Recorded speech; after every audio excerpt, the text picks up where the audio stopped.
Good afternoon, everyone, and thank you for joining us today. My name is Christy Wooten, and I'm the president of the Atlanta Press Club.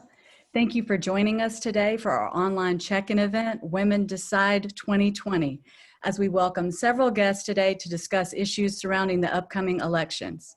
We'd like to remind you that if you have any questions for our speaker or moderator today, please type them into the chat function at the bottom of your Zoom window.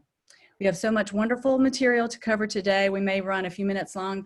That is the beauty of online events, no parking fees, right? So thank you for supporting the work of the Atlanta Press Club by joining this webinar. Please visit us at atlantapressclub.org for our upcoming events, to sponsor an event, to join as a member, or to donate to the club. Let's get started. In a moment, we'll be sharing our screen with some slide information about our guests today. But first, let me introduce our moderator. We've asked Lisa Rayam from WABE to moderate the program. Lisa is an Emmy award-winning television and radio journalist who is host and senior producer of WABE's flagship program, Morning Edition. Lisa previously served as news anchor on WAGA TV for 21 years. Since departing Fox 5 in 2016 and before arriving at WABE, she was a Capitol correspondent for the PBS GPB TV Daily Lawmaker Show and a news anchor for WSB Radio. She's done it all. So please help me welcome Lisa Rayam, who will introduce our panelists today. Welcome, Lisa. Well, thank you so much, Christy. It is an honor to be here today. And what an important time this is, to talk about the election and, more importantly, the role of women. We've always had a pretty important role, right? But now the statistics are showing that we have a phenomenal role now, especially with this upcoming presidential election. So this conversation is so timely, and I'm excited about it. With that said, we know that women in Georgia have incredible influence in elections in general. In fact, many 2018 races in Georgia were affected by an increase in engagement in the political process, especially by women in the northern suburbs of Atlanta, where Lucy Macbeth, as you know, upset Karen Handel to claim a seat in the U.S. House of Representatives for Georgia's District 6.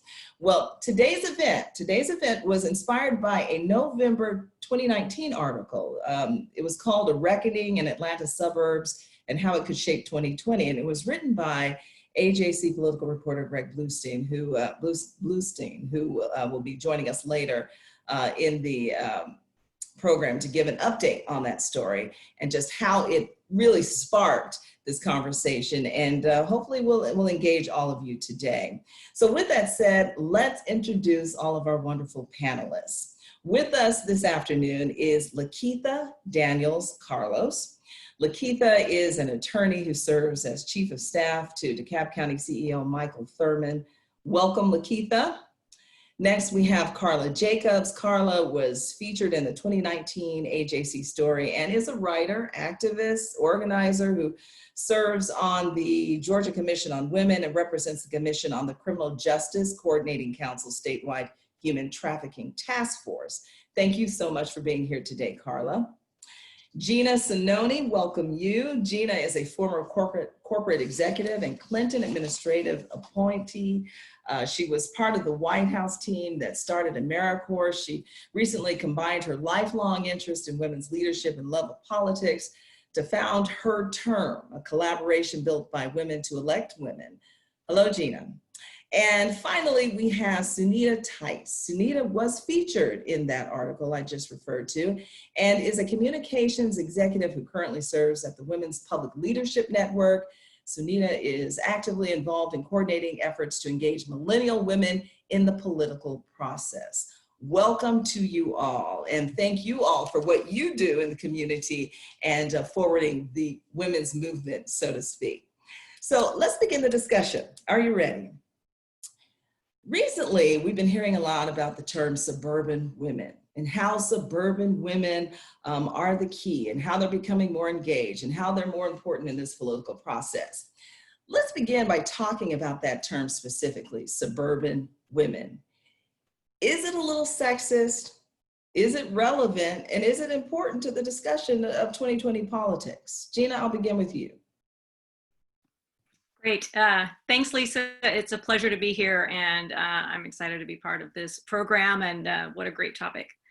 So I actually don't live in the suburbs, but I'm very tuned into suburban women because most of the women that we are working with this cycle and last cycle that are candidates for elected office are suburban women. And that's where things are changing the most. That's where we found we had the best opportunities to get women elected was in the suburbs. And when I talk to them, it's fascinating to hear their stories about getting engaged in politics. They talk about maybe not wanting to share their political views in the past, and now they feel that they can. A lot of them would say, you know, I couldn't talk about politics with my neighbors, but now I know I can. And I found actually there's a lot of people in my neighborhood who agree with me. I just didn't know they were there. So it's, you know, for them, it's not just about the vote and who they vote for. It's about running themselves. I mean, these are women who are running as candidates or who are thinking about running as candidates. And I'd say things have changed a lot. Whether or not it's sexist, I think it depends on how you talk about it. And people have a choice often on where they live. They live in the suburbs for certain reasons. That doesn't define things as sexist, but it certainly can be used that way. And as we know in politics, fear is a great motivator, and it's certainly being used now in a sexist way, in my opinion. Sunita, I see you giving some facial movements there, responding to what she's saying. And I know in the article, you suggested at one time you were kind of afraid to share your political views. Why? Well, I think it's kind of like Gina said, it's hard to know what people around you think and how people will perceive you. And one of the things I think is really important is just making the space for women to get involved, whether they live in the cities or the suburbs. We care a lot about what's happening in our local governments at the state level and at the national level. And it affects our families, it affects our jobs, it affects things like you know, maternity leave policies, family time off, all those things that I feel like sometimes women bear a different burden than men, and they encounter different barriers than their male counterparts. And so, yeah, I agreed with a lot of what Gina was saying, because I think that it's very similar to my story.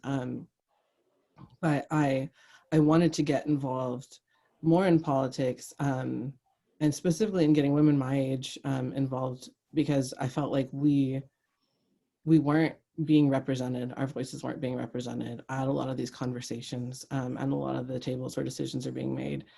And I really believe that when you have a diversity of thought, experience, background, ethnicity, all these different things, that you see better policy outcomes for everyone.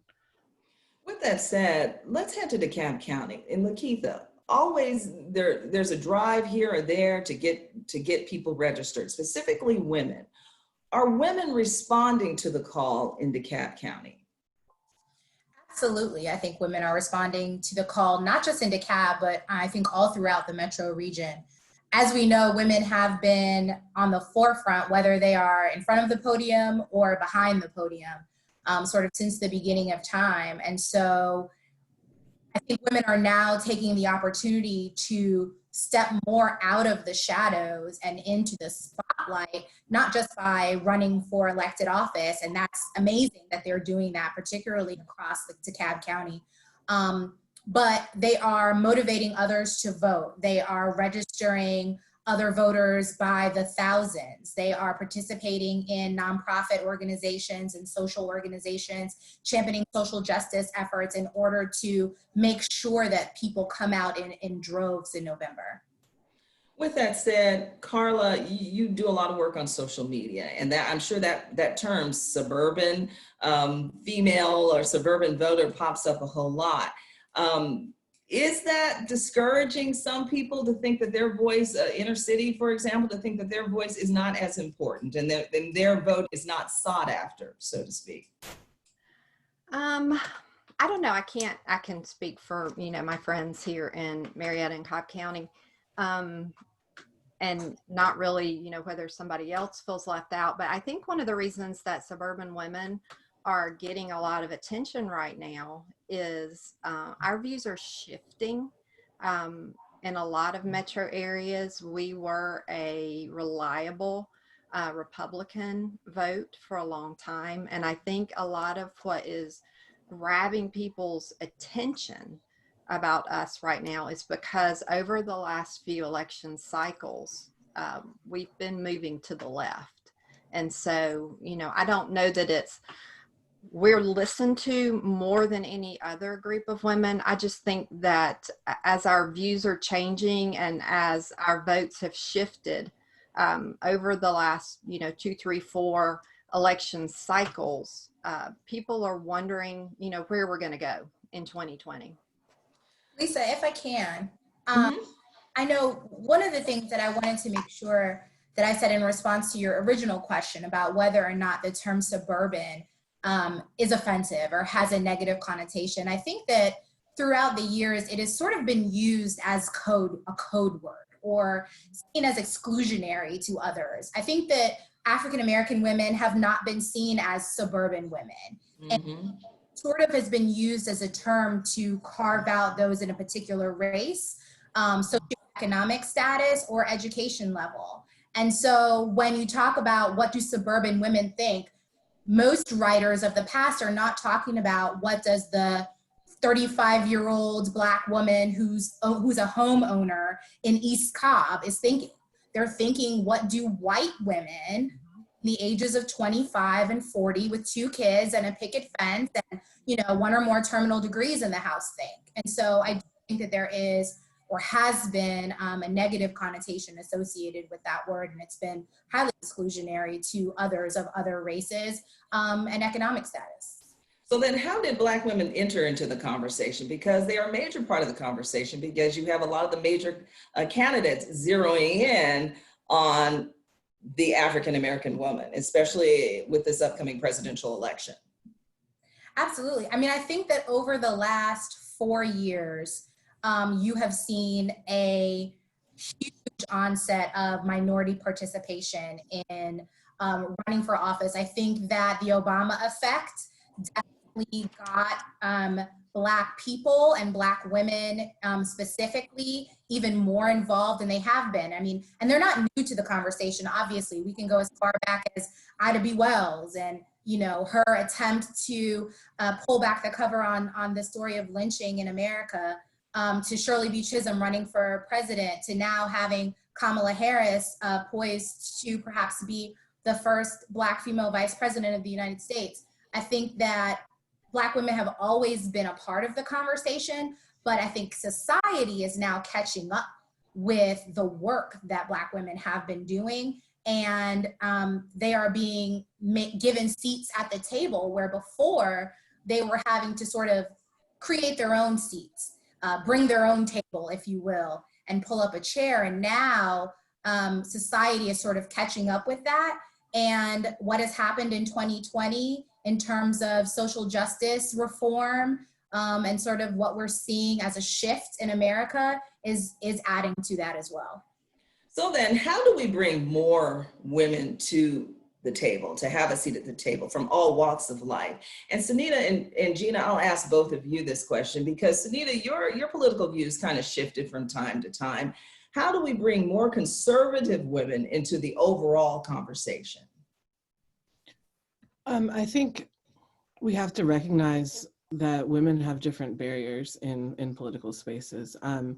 One of the things we do at Women's Public Leadership Network for our in-person events is offer childcare, and because a lot of the times, my husband and I are both very politically involved, and I'm very fortunate that he will take our son if I want to go to a networking event, but I know not all women have that same breakdown of responsibility in their homes. And so we offer childcare and we ask our grantees to provide childcare at their in-person events as well. And so the other thing I think is that we're kind of operating in a lot of political spaces under the false assumption that the table has a finite number of seats at it.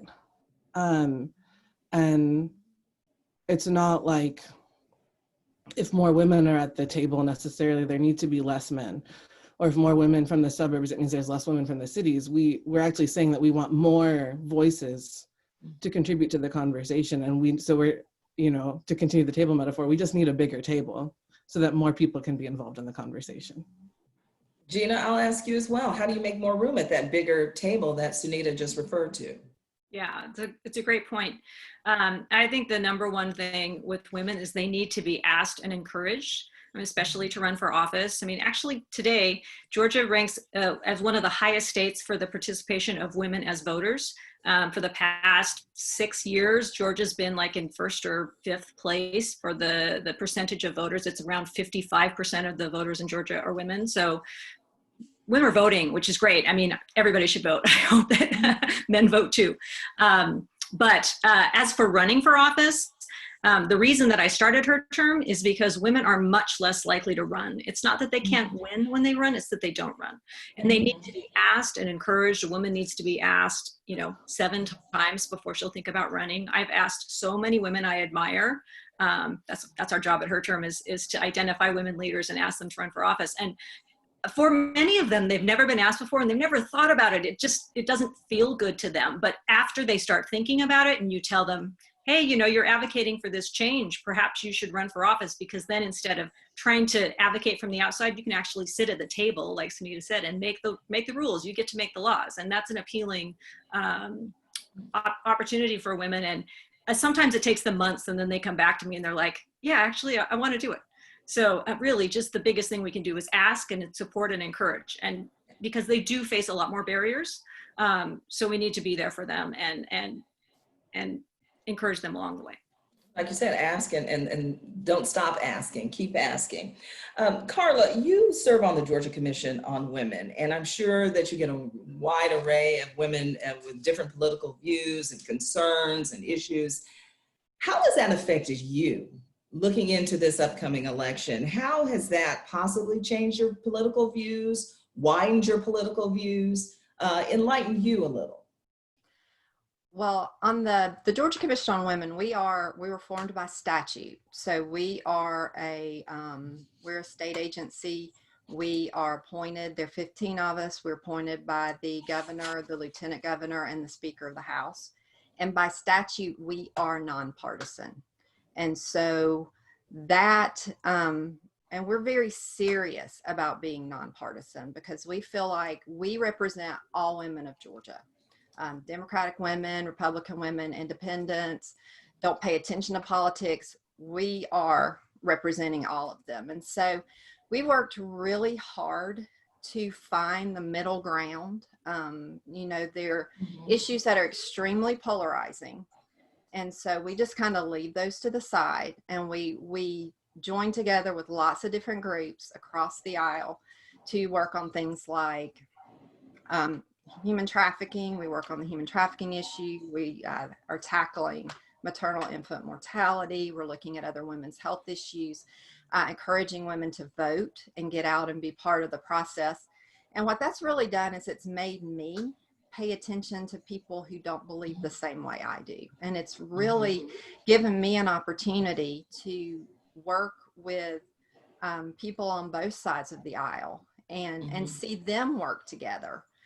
You know, when you get down to brass tacks in the legislature, in the Georgia legislature, our Republican and Democrat representatives work very well together. It's a very collegial type of atmosphere. And so that's really helped me to kind of not just react to what I see the other side saying or doing, but has given me an opportunity to really understand where other people are coming from and how things are different in different parts of the state, depending on whether you are in a metropolitan area or you are in an urban area or you live in a rural area. I've been all over, and I can see kind of how things are different and how, you know, different women in different political points of view see the world. And it's been really helpful for me. It's been a growing experience for me.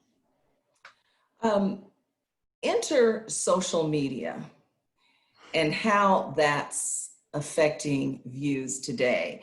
Our President Trump, has certainly put Twitter on the roadmap. How, Lakeitha, I'll ask you, what role does social media play? How important of a role does it play in determining, you know, a woman's stance on a particular issue? I think social media is a gift and a curse. I think that it is a gift because we now have the ability to send out messaging at the click of a button, whether it's 140 characters or an Instagram post or a Snapchat. And the curse is probably the exact same thing. And the problem is that because it is such a free network and accessible to all, there's so much bad information and misaccurate information that can live on forever. So particularly millennial women and new voters who are in that generation that are constantly, you know, phone in your hand and you're on Instagram all day long, the brain is a sponge. And so there's only so much of that you can see, that whether the message is accurate or not gets into your subconscious. You begin asking questions about it, believing the things that you're seeing, and nobody's out here fact checking our president or anyone else anytime that they put out a tweet or an Instagram post. And so I think that it's really important for organizations, whether partisan or not partisan, to be responsible in delivering information and in delivering accurate information, whether that's, you know, for or against a candidate, for or against an issue. I think one thing that we want to make sure is that there are facts in the atmosphere. And social media, it's tough, but the good side about social media is that it allows the message to reach millions. And there is good information and there is good, accurate information. And there are women who are behind closed doors in homes that are never going to see conversations like this and are never going to engage with their neighbors in the way that we're doing today. They need social media to be able to give them different perspectives and to allow them to see what's happening in other parts of the state and other parts of the country so that they can make informed decisions. Gina, I was going to ask you, what about the messaging about the women voter as a whole? Is it being portrayed correctly via social media and other avenues? I don't know. I think so. I am not a huge user of social media, but I know it's a very important tool for our candidates. And, you know, right now during the pandemic has been an incredible time for all of these candidates to transform their campaigns. They all signed up to run for office long before the pandemic, and then it hit and everybody had to change the way they're operating. So they are much more digital than they have been in the past.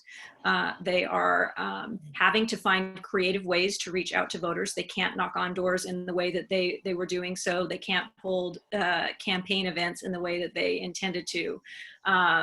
It's harder for them to raise money. So they are using all these ways to get to them. And actually if you follow her term on social media, we do a great encapsulation of the candidates. We show the candidates with some quotes, and it's really powerful. I mean, those candidates are so determined. They've run through this challenging time, and they're still sticking with it. And they're doing it for great reasons. These women are running to make their communities better. To a person, every one of them is fighting hard for their communities and to make their community and Georgia a better place. And it's a real tribute to them. Social media in particular has been on overdrive with some of the key events, the main events that have been headlining the news recently. The death of George Floyd, Breonna Taylor, Ahmaud Arbery, Rayshard Brooks, and others, as well as the pandemic, as well as the protest, and the list goes on and on and on. Watching this on TV, listening to this on the radio, reading about this on social media, how has this affected your political views and what you're seeking in a presidential candidate? Carla, I'll begin with you. I'm pretty on social media. I'm on Twitter, and I have pulled back from Facebook for lots of reasons. But, watching it play out, like, the news that I get is the news that I seek out on the internet. So that's what I'm seeing. How that affects what I'm looking for in a presidential candidate is I want to see the temperature turn down a little bit. I want to see some calls for unity. I want to see some reaching out. And, I'm seeing that in one camp and not seeing that in the other. But I really feel like the way that social media is designed and the way that it just kind of it feeds on our rage, it feeds on our fears, it feeds on all of that. And I want to see a leader, more than one leader at all levels, kind of trying to turn that temperature down a little bit so that we can discuss what we need to discuss in ways that are helpful and will bring lasting change. I really feel like, as I've watched the summer, the things that we've seen over the summer, I feel like the message is getting through. I feel like the idea that undergirds Black Lives Matter is starting to be heard in places that it hasn't been heard before. And so we need a leader that's not going to pour gasoline on the fears and the rage and the anger that we see. We need somebody that's going to call our better angels, who's going to work to bring us together. And that's really what I've seen through the summer and how that's changed exactly what I'm looking for. Lakeitha, what are you doing with this anxiety that seems to have enveloped much of the nation now? And what are you doing with that particular energy when you're looking for a political candidate? I mean, I have no qualms about, I was born a Democrat and will be a Democrat to my dying day. But I think that the type of candidates that I'm looking for, not just in our presidential candidate, but in state and local government, is a candidate who understands that there are health disparities within different ethnic groups. I think that coronavirus has shown a light on not just COVID-19 and what it has done to our communities, but what years of neglect in the African-American community and Latino communities as it relates to heart disease, diabetes, and hypertension. And when you look at candidates who ignore Medicare expansion and affordable prescription drugs and maintenance care, you want to look for candidates who are now understanding that this was done wrong in the past, and we now need to fix this. We need to provide good health care for all Americans so that when a pandemic hits, one particular population isn't impacted more so than another because of years of underlying apathy as it relates to their health care. I'm also looking at to recognize that there are disparities in education.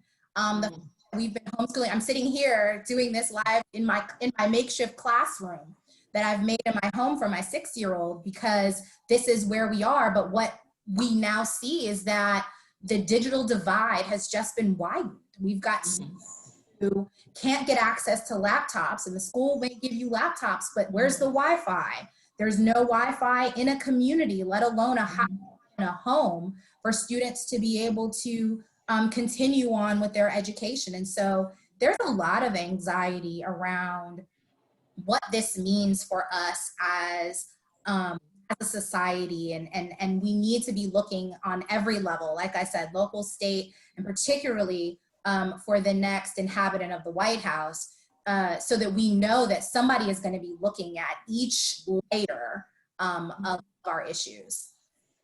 Sunita, how is the toll, how is it affecting you in terms of leadership, on the presidential level, but here on the local level as well? How has it opened your eyes? I think it's really driven home the point for me that we need broader professional experience, we need broader socioeconomic status, we need broader ethnic backgrounds in public office, and obviously more women. But because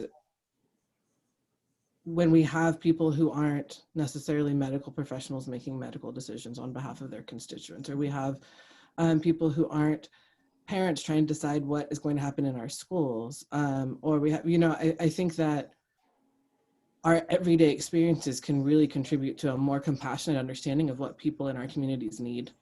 Mm-hmm. And I think compassion is key to actually serving people and serving the interests of the people you're representing.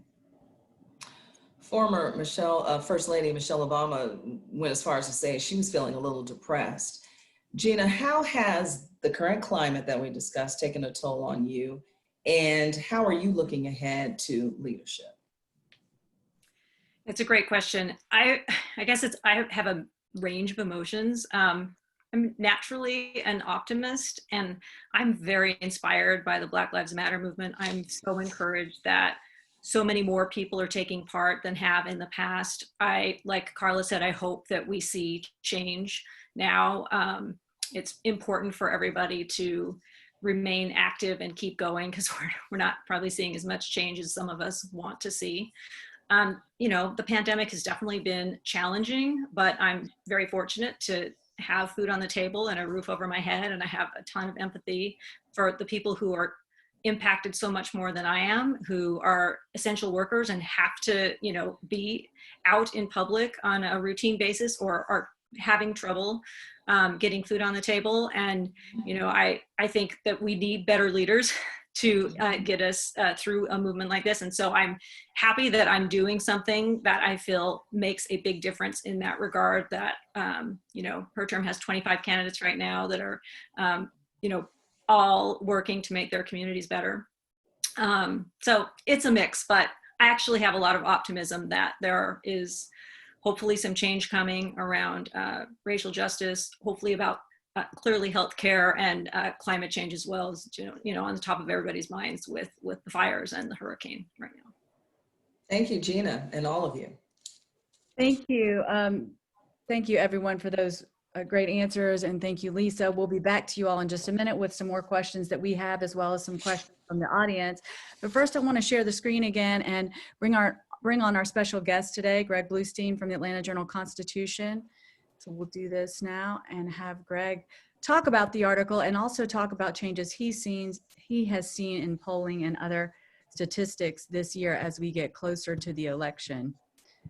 Greg, hey, good to have you here. Just briefly to tell you a little bit about Greg, he is a political reporter who covers the governor's office and state politics for the AJC. He joined the newspaper in June of 2012, and after spending 7 years with the Atlanta Bureau of the Associated Press. Greg, thank you so much for being here and being willing to discuss this new movement, so to speak, involving women.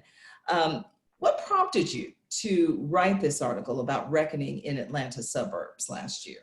Yeah, first off, I want to say thank you for having me, and what a joy it is to join such a terrific panel talking about such important issues.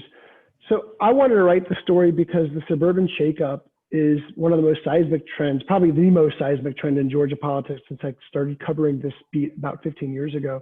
And by suburbs, I don't mean to stand in for white women, although I know that many have used this term as a byword. I actually mean the geographic territories ringing the city, where Democrats racked up a string of victories in 2018, including Lucy McBath's victory, and also about a dozen state legislative districts they flipped.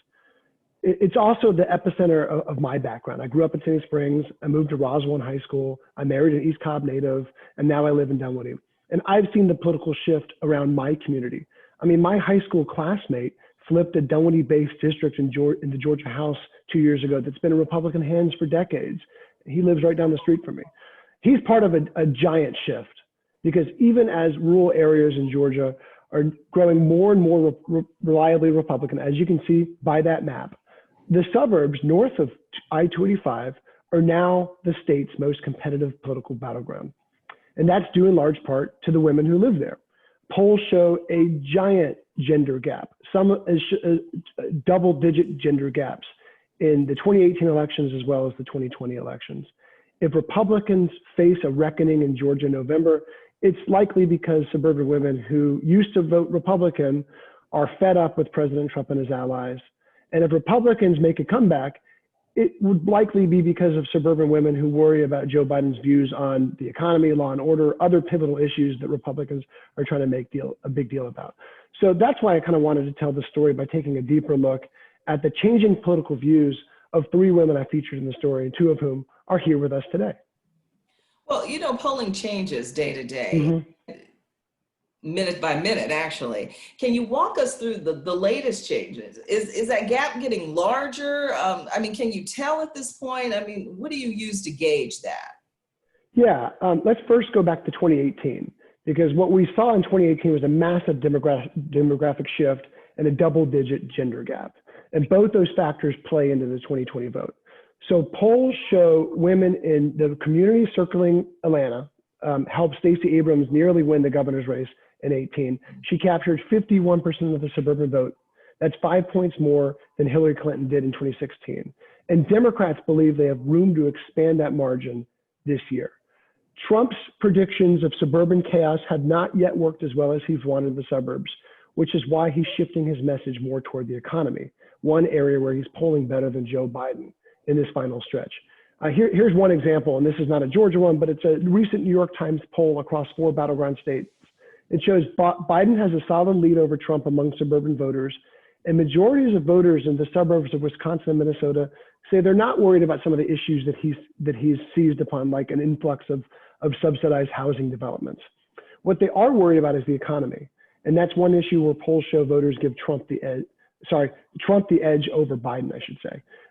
It's also why the latest round of ads in Georgia seized on that issue, warning that a Biden presidency would lead to an economy in ruins. The latest Georgia polls too show very close dynamics. The one I want to talk about right now was conducted by Landmark Communications for Channel 2 Action News. It shows Trump with a 48-41 lead over Biden right after the RNC. Other polls have showed it much closer, I should note. But the gender gap is really sharp. It shows that Trump has a 20-point lead among men, while Biden has a single-digit lead among women. So still a very, very distinct gender gap. And one more thing to keep in mind as we get closer to November, exit polls have shown Republicans have lost the suburbs only 3 times since Jimmy Carter's defeat back in 1980. Those 3 elections were 92, 96, and 2008. And each of those 3 elections, Democrats won the presidency. So that tells you how much this geographic trend is important in November. Expound a little more on how the gender gap in polling, it actually widened after Joe Biden surged in the primaries, correct? Yeah, what you're seeing in some sense is what you've always been seeing in Georgia. I mean, for a long time, Democratic women have outpolled men in terms of Democratic support. But you're starting to see it cleave even more with President Trump. You saw a wide gender gap in Georgia in 2016, not as wide as Democrats wanted it to be, but also nationally. And although that's not distinctly to the suburbs, it shows you how important this vote is going to be for Trump's campaign. And look, yesterday I was at an event up in Cumming, Georgia. Republicans have returned to the campaign trail while Democrats are still mostly doing virtual events in this closing stretch of the race. And it seized upon another issue where Republicans are worried about, which is evangelical women. And most of the crowd were evangelical women. There are signs that Joe Biden is doing better among evangelical women than Trump right now, or at least not better than Trump, but he's gaining ground on Trump. He gained about 12 points on Hillary Clinton's exit polls in latest surveys. So there are concerns from the Trump campaign that they need to do better among evangelicals in the suburbs and among women more broadly. And what about Latinos? Latinos play a key role in this election too, and we heard a lot about them coming in, before the primaries. Where do they stand now, and how do they fare in polling? Yeah, that's a great question. Because particularly in states like Florida and Arizona that are the toppest tier battleground states, the Latino vote is crucially important. Georgia is a battleground state. We're not exactly the highest tier. If we were, we'd see President Trump come to town. We'd see Joe Biden come to town. Instead, they're sending surrogates right now, family members, top officials, administration executives, things like that. But among Latinos, Democrats have had an edge, although Trump has done better with Hispanic voters than you would assume, I think is the right way to put it. He has a lot of voters. Even at this event yesterday in Cumming, I interviewed several Latino voters who said that they support his immigration stance because they believe that people should be coming into the country legally, and they're worried about Joe Biden's immigration package and policy.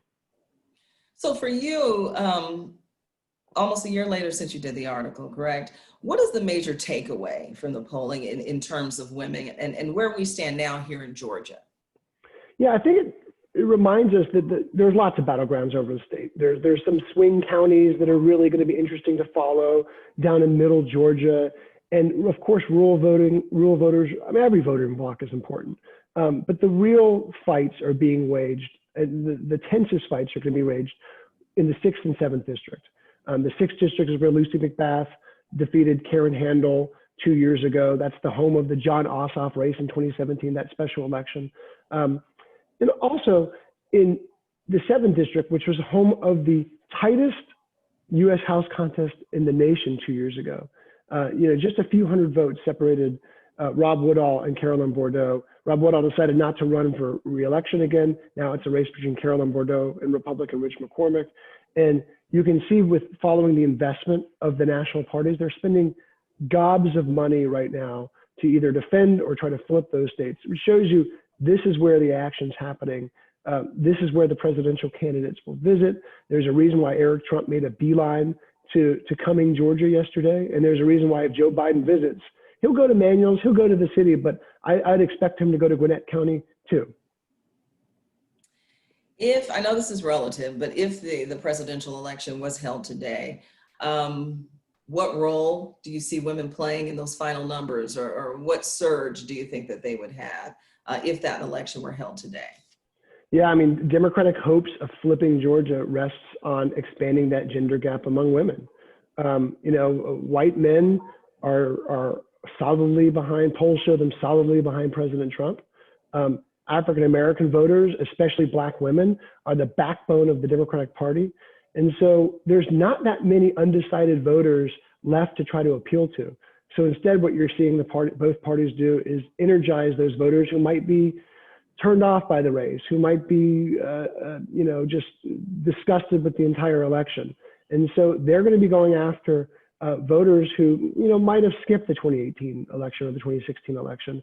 And that's where Democrats and Republicans hope to expand their margins. And they're going to be going after men and women, but particularly women who might have not be constantly participating in these elections.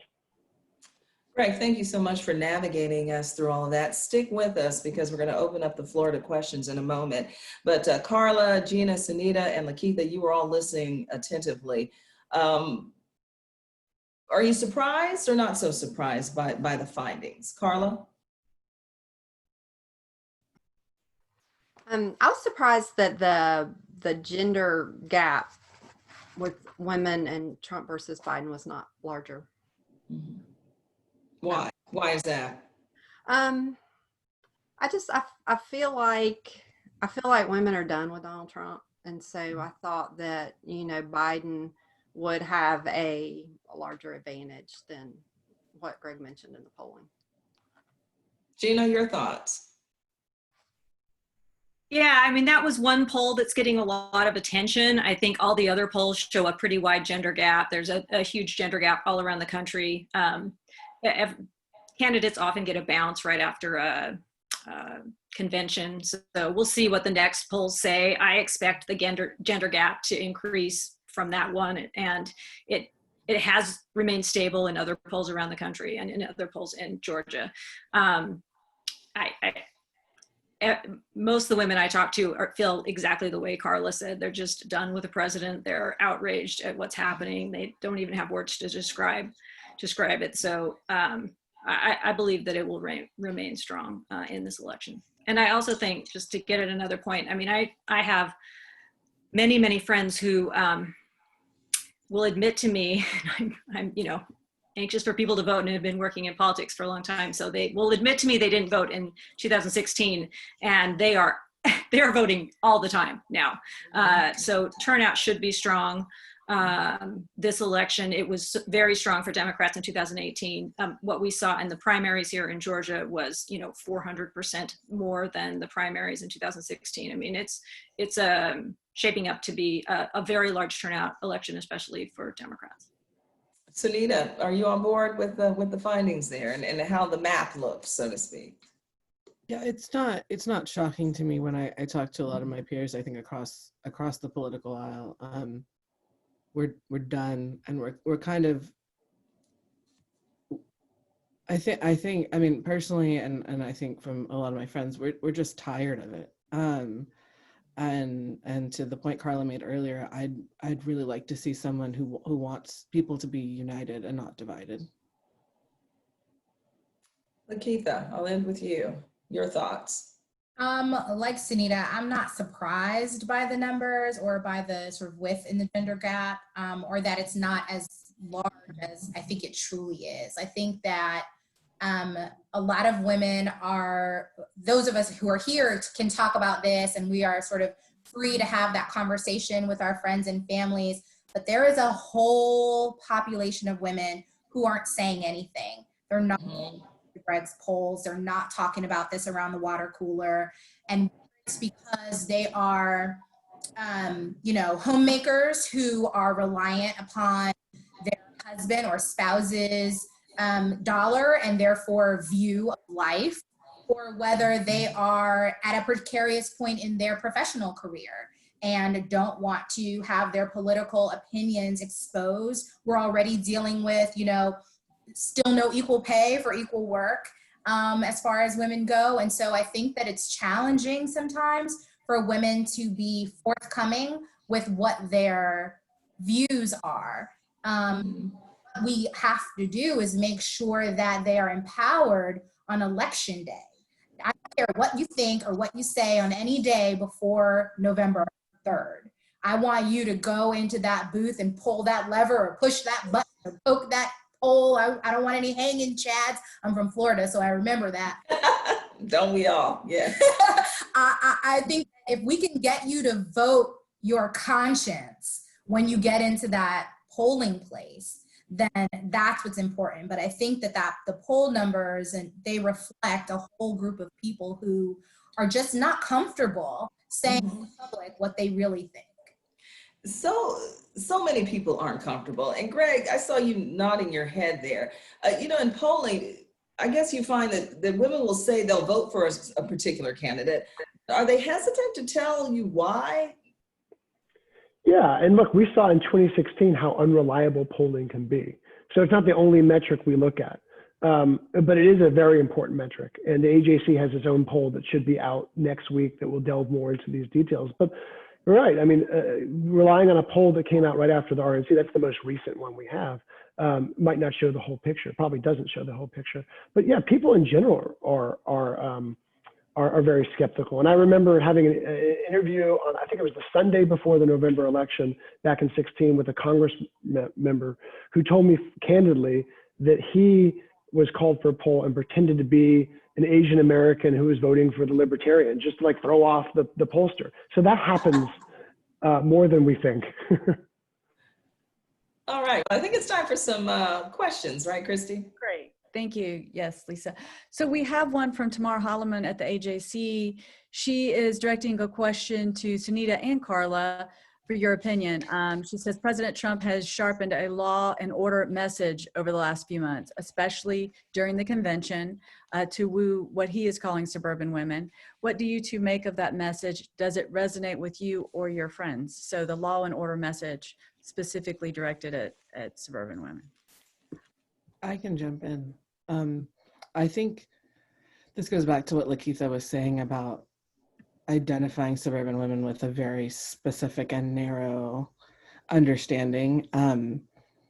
I think that the way, like, suburban women in this instance are being interpreted as predominantly white, upper middle class, homeowners, and that just doesn't reflect, I think, what the suburbs look like now. I live in Gwinnett County, which in 2016 narrowly flipped for Hillary. And in my neighborhood and in the communities around us, we're seeing an increase in diversity. We're seeing an increase in professional experience, academic background. And so I think that didn't really resonate with me personally, and I haven't seen that in the people that are living in the specific communities that I'm a part of. I've had a lot of fun riffing on his Suburban Housewives of America on Twitter. So if you follow me on Twitter, I've got this Suburban Housewives Local 1099, and we play bunco, and we do all these stereotypical things that Donald Trump thinks we're doing, but we're doing them. We don't have time to listen to him. But it's not resonating with me. I don't know that it's resonating with people around me. I'm not seeing it, being something that people are fearful of in my social media, on Twitter and on Facebook. And,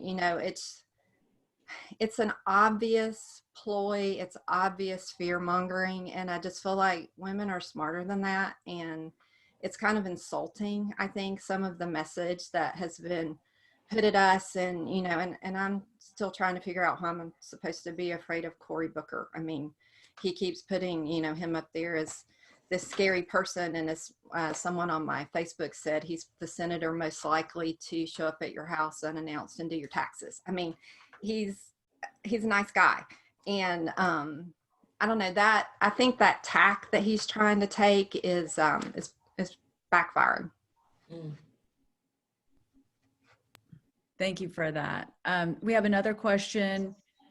This one is related to Georgia and what may happen just down the line, some predictions from everyone, especially if you are aware of a particular race. We're not supporting specific candidates in this discussion, but will there be any seats, maybe Greg can help us figure out, that are likely to flip in state legislature or in other races in Georgia that they're aside from the US presidential race?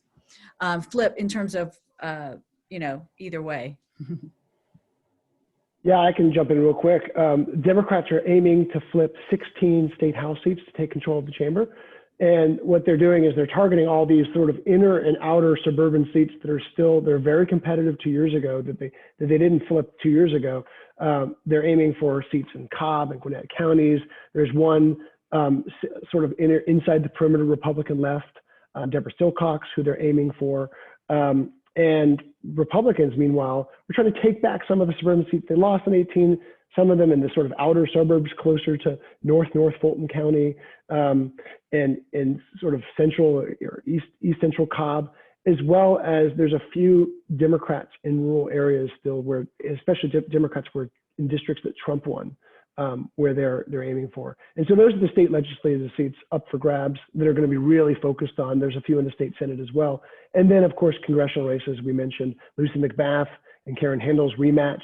And then next door in the 7th District, which was the tightest election in the US House in 18, that one's gotten a lot of attention, a lot of money from national resources. I'd like to jump in on that one if I can. Last cycle, her term recruited Lucy Macbeth to run for office. My co-founder, Renita Shannon, sat down with Lucy and convinced her to run. So we're really excited that she's now in Congress. And we've been working with Carolyn Bardot, who's running in the 7th Congressional District since she was thinking about running. So we have those two on the federal level. And then at the state level, though, is where really so much of the action is here in Georgia. Her term's currently working with 25 candidates that are not incumbents. These are all challengers. And 18 of them are in the suburbs around here in the metro. And that's because those are the most competitive races. When you look at the numbers, that's where the biggest opportunities are for women. And like Greg said, Democrats need to take 16 seats. And, you know, we've got her term candidates in most of those, and we're really excited about their opportunities. This November, it's an exciting time, and so many of them are women, and they are stepping up to run and running great campaigns. Thank you for that. And Sheena, if you're there, do you want to jump in with the question you just posted, which I think is a great one from the audience about the, I can't really see it on my screen, but if you could jump in with that one that you just posted, the Latina vote. Yeah, I think we touched on this a little bit earlier, but we have a question from the audience. How will sorry about my dog. How will the Democrats get the Latin women vote in 2020? I heard that many Latinos didn't vote in 2016. Not sure if more Latinx women voted than men, but if the women vote, the Latin men will vote. That was a question from the audience. So I guess Greg or anybody can jump in on this in terms of, you know, adding any statistics or nuance to what was mentioned earlier. I think there's not going to be one answer. It's going to depend on where you are. Like I said, I'm originally from South Florida, which has a huge Latino population that traditionally votes Republican. And you've seen them come out in large numbers, even recently, even in the middle of everything that's going on in 2020. Even after the devastation that's happening in the world of immigration, and they're still, you know, supporting the president. And so I think that the Democrats are going to have to tailor make their messaging to different locations. I know it's not exactly the same here in Georgia, but we have a very large Latino population as well. We're going to have to meet people where they are. In DeKalb County, I know we've given away almost 150 tons of food, and that number is probably off because I know it's much more than that since the beginning of the pandemic, and a large amount of that has gone to the Latino population in our county. People are hurting. And so the Democrats are going to have to tailor their message to, do you want to vote for a candidate who cares about putting food on your table and making sure that you have a job and making sure that, you know, other people's human rights aren't violated? Or are you going to, you know, allow children to be kept in cages and the happenings of 2018, 2019, and today to continue? So it's definitely a challenge. I mean, and it's not the same. It's not hugely different from other populations. I think that the Black community has felt that Democrats have taken it for granted. And so I don't think it's a good question about specifically the Latino community, but you could ask the same for the African American community. And I think we've seen it, particularly in the last 6 months, that African Americans are saying, what are you going to do to win my vote? Why do you think that because I'm Black, I'm going to vote for Joe Biden? And so it's an uphill battle, and it will be interesting to see how it comes out in November. Great, thank you. We're going to have one quick final question, and that's to everyone, especially the women panelists. How do you see post-election, no matter what the outcome is, how do women start to work together in the community now that we have such a deep divide with opposing views, how do you see yourself or your organization that you're involved with working to bring women together for the greater good in the community versus, you know, beyond the election, focusing so much on party? Anyone can answer. I'll jump in.